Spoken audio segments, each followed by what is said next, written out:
Here we are in the kitchen, and what I did is I just boiled. First of all, I cut the tomatoes in about 6 pieces each, right? And then I want to get that skin off, and I want to get the seeds out. So underneath the water, I just put the tomatoes and pushed out the seeds. The seeds are bad for you.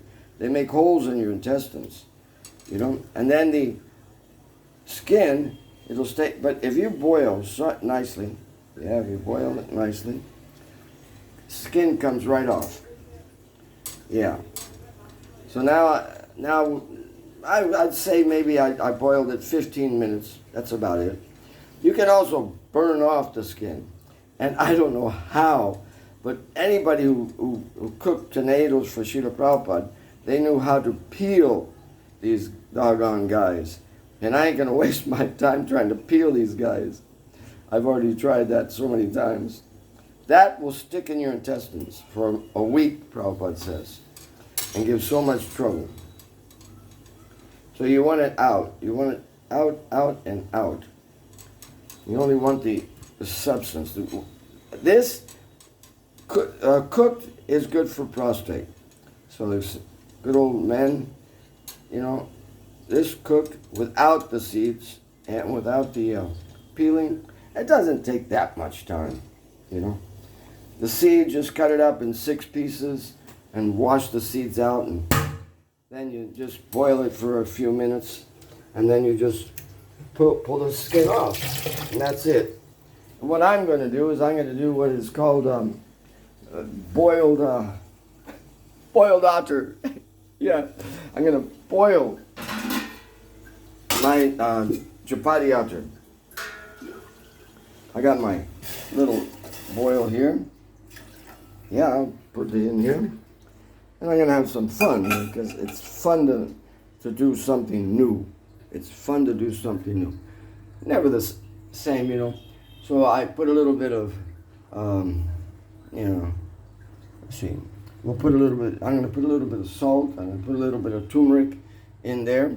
And then I'm going to throw these in with the whole thing. And I'll throw the otter. I got this, we feel that this is a pretty good one. It's still got a lot of gluten. But this is a pretty good one. Kapil otter. This is about, you know, because all the other others that are better are double the price. So within our range, this is good, you know. So I'll go ahead and boil that water, put the otter here, and mix it up quickly.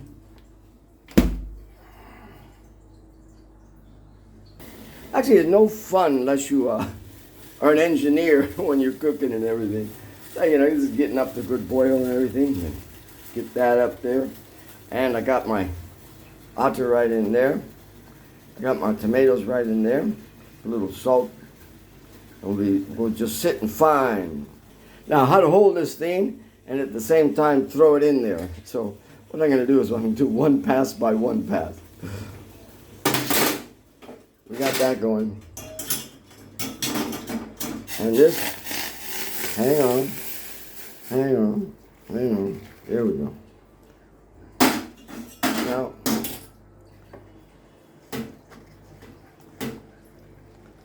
yep, I'll just mix it in. Mix it in nicely. And I'll mix this in really good. You think you need more otter, but actually you just need more mixing. Just mixing. It'll absorb it. It'll absorb it. Don't you worry about it. A little bit hard. You can't make really good chapatis, you know, flat chapatis with the tomatoes in there.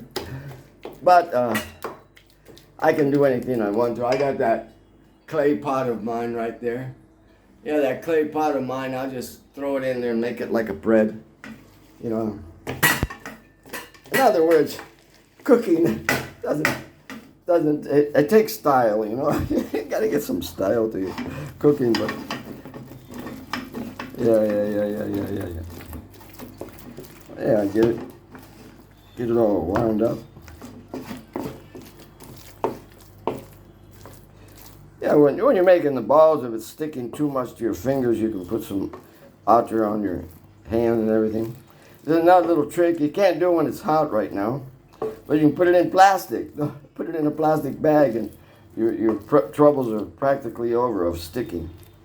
Yeah, just let it cool off, and then put it in a plastic bag and make your chapatis or make your balls or whatever you want to do. Highly digestible.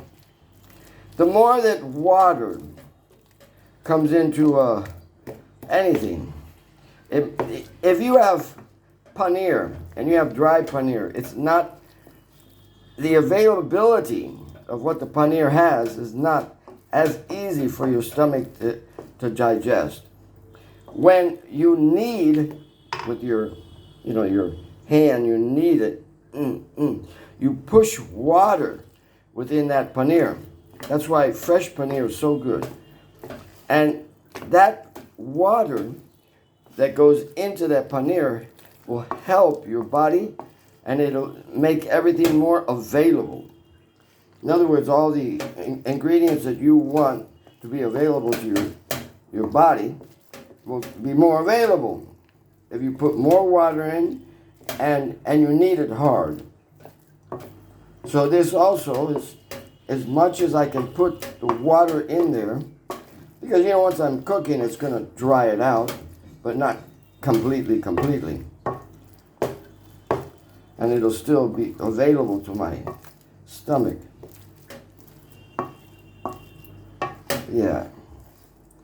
If you were here, you would smell such nice tomato smell and such nice otter smell. Yeah, and I'm going to get the subject going here on the steamer in just a second. And I took, you don't have to do these kind of things. I took some walnuts, some, almonds. I got almonds, walnuts, and maybe 2 Brazil nuts. Brazil nuts are, little bad. You don't want to take too much Brazil nuts. But peanuts I avoid. And if I would take peanuts, I just get the crunchy peanut made by a company who claims that they take out all the fungus, practically all the fungus, 85% clean. So I don't want to get that. I got enough funguses in my body to last me for this life. So I'm going to throw this in here. Yeah. And then mix it in. Perfect. Nice little bread right there. And then some nice little subji, some simple subji. And the engineering is over with. Yeah, the engineering has just stopped for today. Hope you were able to listen.